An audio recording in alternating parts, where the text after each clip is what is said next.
Hola, mi nombre es Nadia Golán, soy docente de la Cátedra de Cirugía 2. El tema que vamos a hablar junto con Alejandra Yanahan, otra compañera mía de la facultad, docente de la cátedra, es cirugía apical.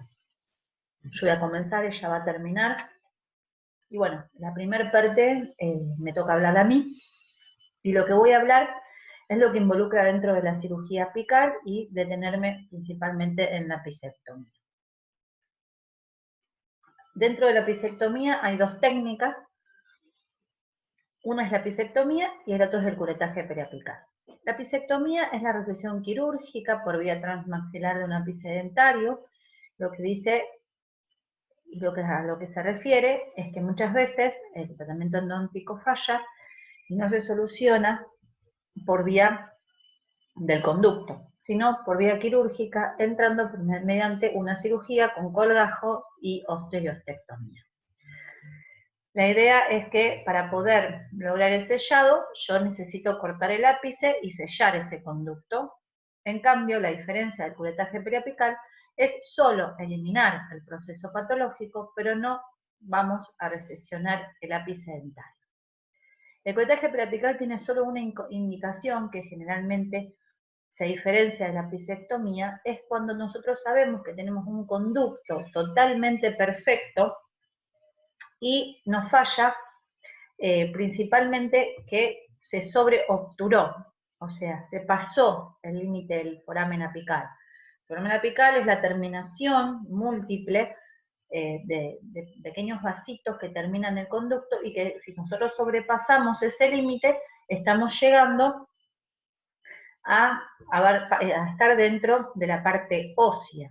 Eso genera continuamente una irritación, altera el ligamento periodontal, entonces genera que se forme como un proceso, pero nuestra endodoncia está correcta. Entonces, en ese caso, solo vamos a realizar el corte de ese conito sobreobturado, vamos a hacer el curetaje periapical, que limpiamos todo ese proceso, pero no cortamos el ápice dentario. Ya cualquier otra situación distinta, ya tendríamos que ir a la apicectomía. Nosotros nos vamos principalmente a detener en la apicectomía, que es lo que nosotros más realizamos. La apicectomía, ¿cuándo está indicada? Está indicada cuando hay un fracaso en el tratamiento endodóntico previo y es portador de prótesis fija. Es la típica indicación de este tipo de cirugía, donde el paciente tiene un perno y una corona. Sobre su corona, abajo hay un perno muy grande, muy difícil de poder eliminar muchas veces. Entonces lo que se realiza es, debido a que fracasó esa endodoncia, no se llegó a ese foramen apical, se tiene que lograr el sellado por vía quirúrgica, que ya lo vamos a ir viendo. La otra indicación, por complicaciones anatómicas. En este caso estamos hablando de desviaciones, de curvas, de desarrollo apical incompleto, de conductos calcificados. Generalmente nos llama el endodoncista para que terminemos nosotros de lograr ese sellado de ese conducto, ya que por medio de los conos de gutta-percha y el sellado que debería haber normal no lo puede lograr si hay una desviación radicular o hay una terminación calcificada. Siempre que la localización sea en el ápice radicular, podemos realizar nuestra cirugía y lograr que la pieza dentaria continúe en boca. La tercera opción es errores en el procedimiento de la endodoncia. Generalmente es cuando la endodoncista sufre algún problema, como alguna perforación, alguna falsa vía, si sobreinstrumentó, sobreobturó, quedó corto el conducto. Entonces son situaciones que al fallar mi tratamiento endodóntico, yo necesito realizar la terminación mediante el proceso de apicectomía. Nosotros sabemos que la apicectomía va a tener éxito si logra el sellado apical por vía quirúrgica. Lo que queríamos explicar anteriormente, que esta es una paciente que tiene una corona, un perno, un tratamiento endodóntico y fracasó nuestro tratamiento endodóntico. Entonces, en la parte del foramen apical, que son las múltiples terminaciones nerviosas, encontramos la formación de un proceso patológico crónico. Ese proceso periapical crónico se puede reagudizar y hacer aparecer el pus por la cavidad que es cuando se genera ese caminito que es la fístula hacia el exterior para poder lograr eliminar ese proceso agudo. Esto sería después de nosotros realizar la apicectomía con la posibilidad o no de colocar un injerto. Es principalmente una imagen de información, ya que ustedes no hacen endodoncia y no se ubican bien exactamente dónde estaría nuestro tratamiento de conducto, que es esto en rosa, el perno y la corona. Es más que nada para información. ¿Cuándo está contraindicado? Son dientes no restaurables, un diente que no tiene posibilidad de restauración, ya sea porque la corona está destruida, ya sea porque hay caries radiculares, porque el largo de la corona es mayor al largo de la raíz, esa pieza dentaria va a extracción. Está contraindicado realizar una apicectomía. ¿Sí? Dientes con fractura longitudinal o cualquier fractura que no se ubique en el tercio apical también va a extracción dentaria. Dientes con enfermedad periodontal avanzada, ya sea una mínima movilidad, no está indicada la realización de la apicectomía porque generalmente aumenta durante un tiempito la movilidad hasta que se forme nuevo hueso y podemos llegar a perder la pieza dentaria. Ya sea de grado 1, 2 o 3, no se debe realizar esta cirugía con movilidad dentaria.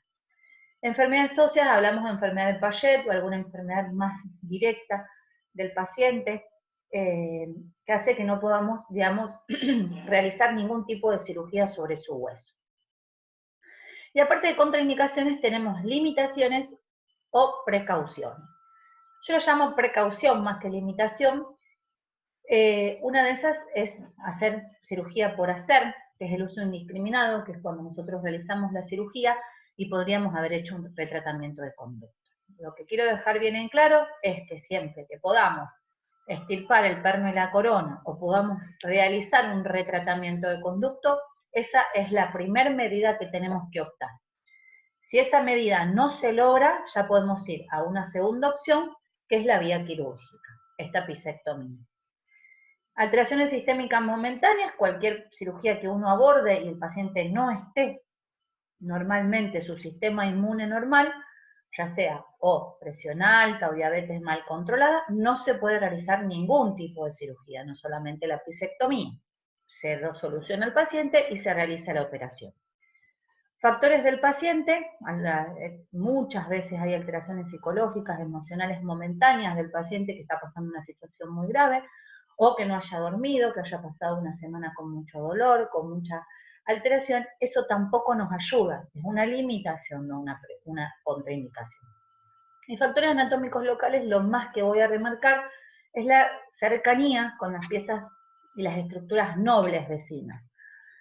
Hablamos, por ejemplo, del seno maxilar, el conducto dentario inferior. Si nosotros tenemos que tener por lo menos una separación de 3 milímetros para poder realizar este tipo de cirugía. Y estar muy limitados con la mano porque corremos el riesgo de poder abordarlo. ¿Sí?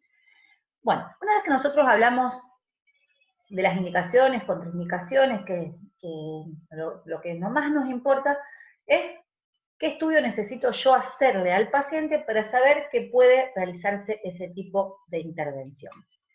El primer estudio es un estudio clínico y siempre acompañado de un estudio radiográfico. Todo la realización que hagamos en el paciente lleva un estudio clínico y radiográfico. Lo que nosotros vamos a ver en primera instancia es una imagen.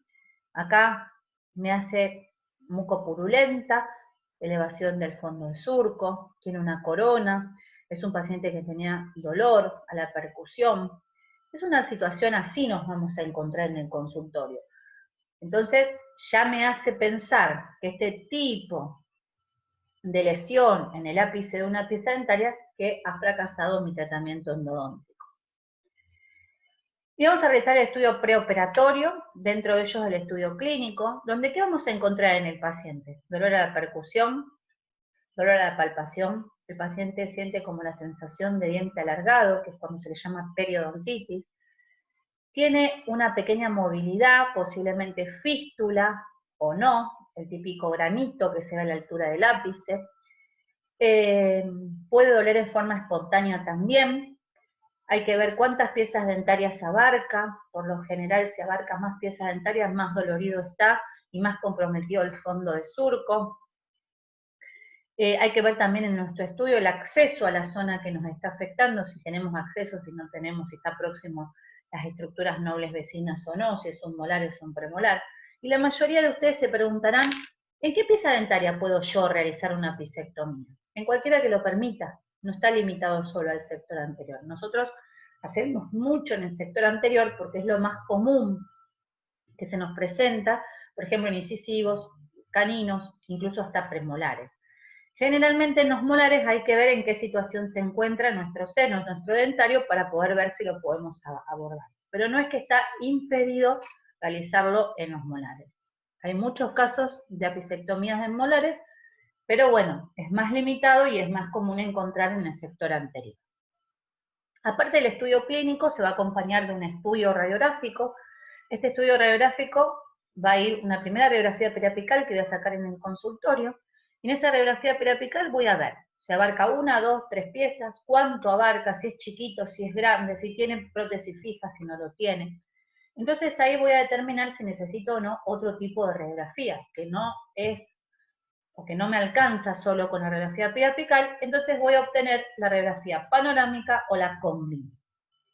La radiografía panorámica se abarca más o 3 piezas dentarias. Y la combi es si me quiero asegurar si está muy en contacto con las estructuras nobles vecinas, como el seno maxilar o el dentario inferior, entonces en ese caso, la combin, como es una tomografía, me va a permitir con los cortes saber la proximidad que tengo con las estructuras nobles.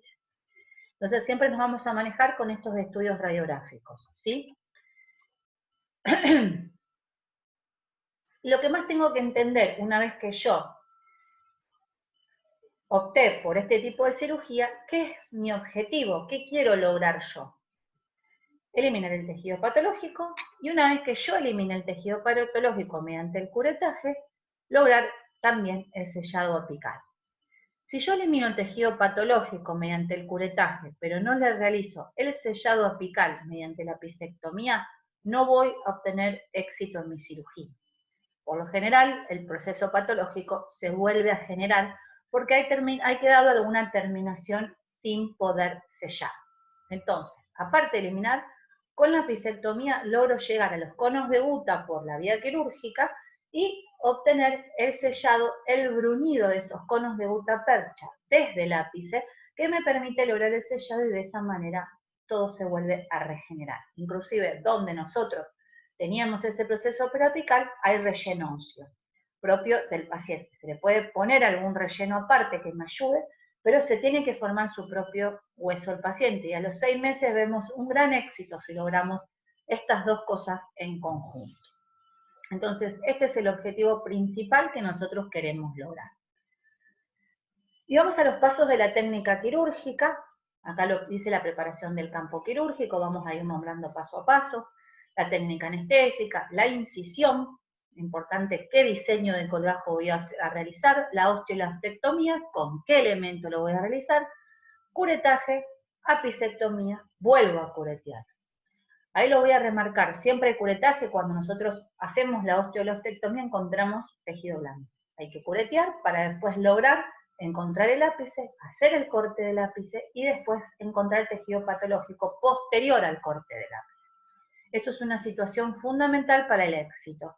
Si nosotros dejamos tejido periodontal por detrás de donde nosotros cortamos el ápice, seguramente va a fracasar. Preparación de la cavidad o no, si va a necesitar una obturación retrógrada o el sellado solo de los conos de gutapercha, si se hace la obturación retrógrada, si se rellena con injerto óseo o no, la reposición y la sutura. La preparación del campo quirúrgico.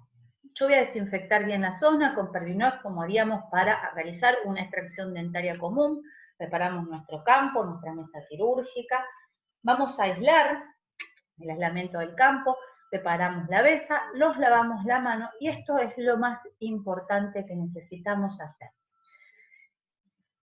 ¿Por qué? Hacemos morder rollos de gasa que me va a permitir extender, que nos va a permitir aliviar la musculatura para que podamos llegar bien a fondo de surco y trabajemos cómodo. Nosotros no necesitamos, como abordamos por vestibular, no necesitamos tener apertura bucal.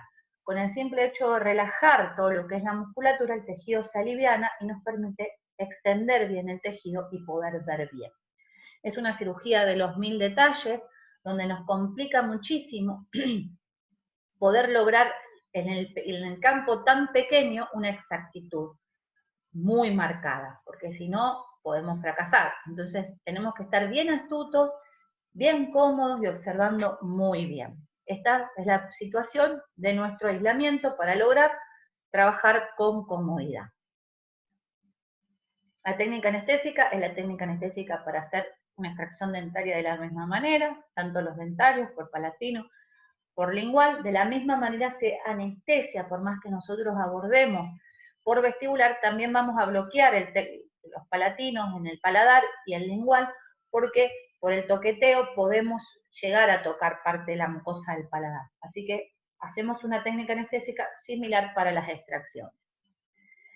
En la incisión, ahora vamos a hacer nuestro colgajo. Ya tenemos aislado, ya tenemos preparado la mesa, ya bloqueamos la técnica anestésica, listo. Nos pusimos cómodos, ahora hay que trabajar. Entonces el colgajo tiene que ser un colgajo de espesor total, mucoperióstico, tenemos que llegar al hueso. El periósteo se desprende con la encía. Tenemos que saber la forma y el tamaño.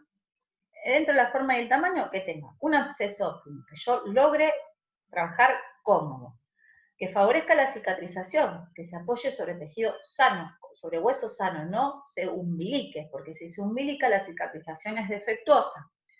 Asegurar una irrigación continua para que no se necrose, y el tamaño o el tipo de colgajo va a depender según la cantidad de piezas dentarias que involucre nuestro proceso. Además de saber la forma y el tamaño del colgajo, tenemos que ubicar nuestro ápice. Tenemos que saber cuál es su largo, el largo de la raíz, y el tipo de proceso en el que estoy trabajando, ¿sí? Y para ubicar el ápice dentario, se coloca un cono de gutapercha, que se observa radiolúcido en la placa radiográfica, y se lo pega a la corona de la pieza dentaria y se lo pega en la encía a la altura de donde supuestamente nosotros pensaríamos que estaría nuestra raíz. Se hace una placa radiográfica periapical chiquitita y vemos si estamos cerca o no de la ubicación según la imagen de ese conito en la radiografía. Así es la forma más rápida y sencilla para lograr la ubicación de nuestro ápice. Esto porque el endodoncista nos puede mandar el largo de nuestra raíz, si nosotros lo conocemos y es un endodoncista que nosotros trabajamos comúnmente, nos dice, mide la raíz 22 centímetros. Entonces, ¿nosotros qué hacemos? Medimos con el cono de dónde estaría la punta de la corona, que es donde él terminó el tratamiento de conducto, hasta donde está el ápice de la pieza dentaria, y así nos dice, mide 23. Entonces, nosotros medimos 23 y ahí marcamos dónde estaría nuestro ápice. Si no tenemos acceso a la información del endodoncista, ya podemos utilizar la técnica del cono, pegándolo el cono por fuera y dándonos una idea aproximada de dónde está nuestro ápice. Entonces, una vez que tenemos idea el tipo de colgajo que vamos a hacer y dónde está ubicado el ápice, voy a comenzar a realizar el colgajo. Dentro de los diseños del colgajo, los colgajos que se utilizan específicamente para la apicectomía es el colgajo de Parch y el de Wahmo. Son los dos más utilizados hoy en día para poder resolver esta técnica, para poder llegar al ápice de la pieza dentaria.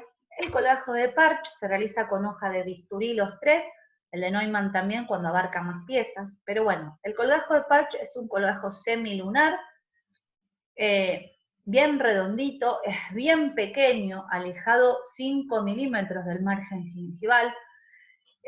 Con la hoja del bisturí se hace un pequeño semicírculo, tiene que ser un proceso pequeño, una pieza dentaria pequeña, porque es un colgajo que es chiquito en amplitud.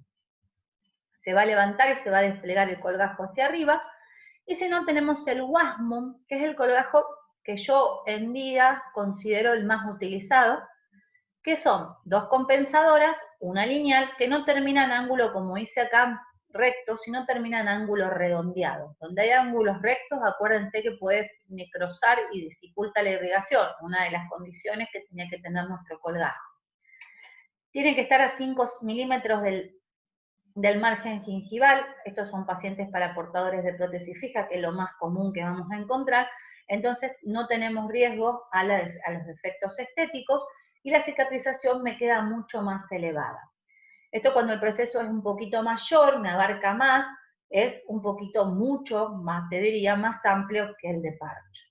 Y ya cuando el proceso es mayor, abarca muchísimas piezas dentarias o no hay prótesis, podemos utilizar el colgajo de Neumann, que son 2 compensadoras de fondo de surco a lápiz, a la papila, y una lineal abarcando las piezas dentarias.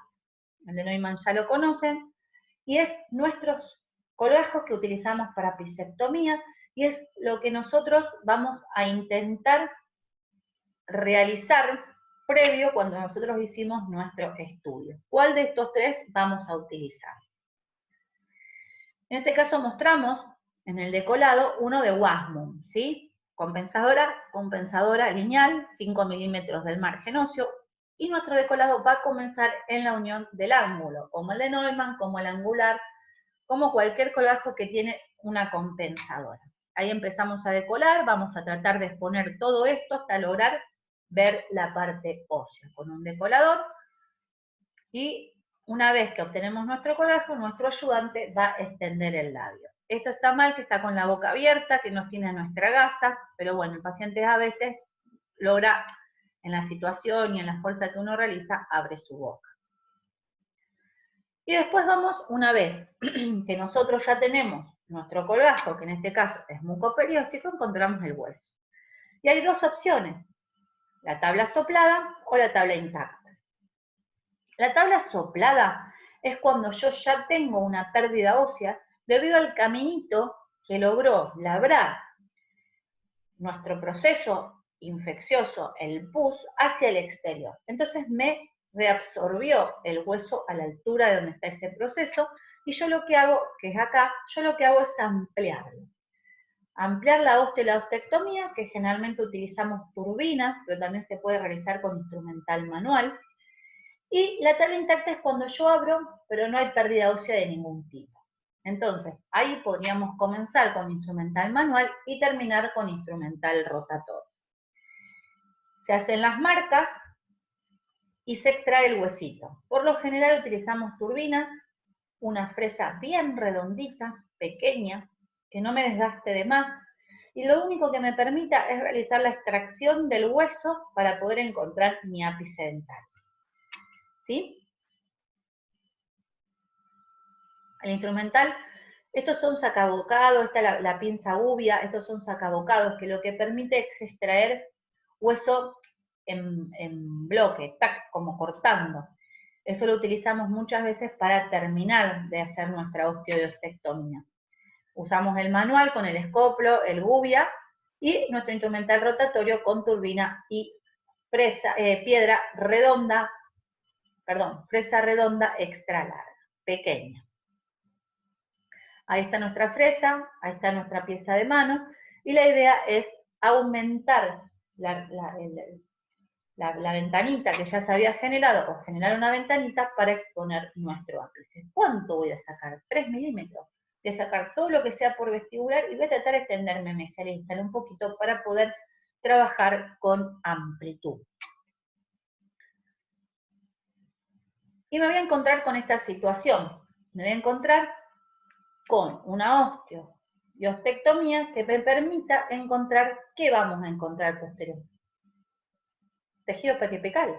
Yo lo primero que voy a encontrar cuando estirpe el hueso es tejido patológico. Voy a curetear, ahí le voy a dar con cureta. Ojo abierta, ojo cerrada, me extiendo, y voy a limpiar el ápice. Voy a verlo bien, bien claro.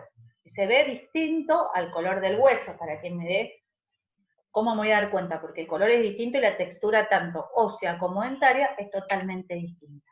Recién ahí voy a estar preparada para realizar el corte del ápice, que lo va a hablar Alejandra Shanahan, y después voy a volver a curetear la parte posterior, que es la que me va a permitir que se elimine absolutamente el proceso periapical y con el corte del ápice a la altura que sea necesario, siempre no más del tercio apical, poder lograr el sellado apical. Y lo que marca acá es, en principal, cómo voy a encontrar el ápice, de qué manera puedo realizar la osteo y la ostectomía. Puedo usar esta fresa así, así o así. La idea, ves que dice identificador del ápice mediante medición sobre una radiografía intraoral. Acá lo que está haciendo es, en la primera imagen, es medir con una lima, que también se puede hacer, en vez de con un cono de gutapercha pegado al diente, se mide. Una vez que medí, entro en forma perpendicular, en forma paralela, logro eliminar el procesito ese y después entro en forma perpendicular para eliminar la parte ósea y exponer el ápice dentario. ¿Sí? Bueno, espero que haya sido útil. La idea sería que ustedes terminen de entender la idea cuando termine Alejandra sobre la parte, digamos, más importante del corte del ápice y la obturación retrógrada, y de esa manera logremos el éxito de nuestra cirugía. Cualquier consulta, están los grupos de WhatsApp con los profes, y ahí van a poder determinar y van a poder asegurarse de las dudas que tengan. Un saludo.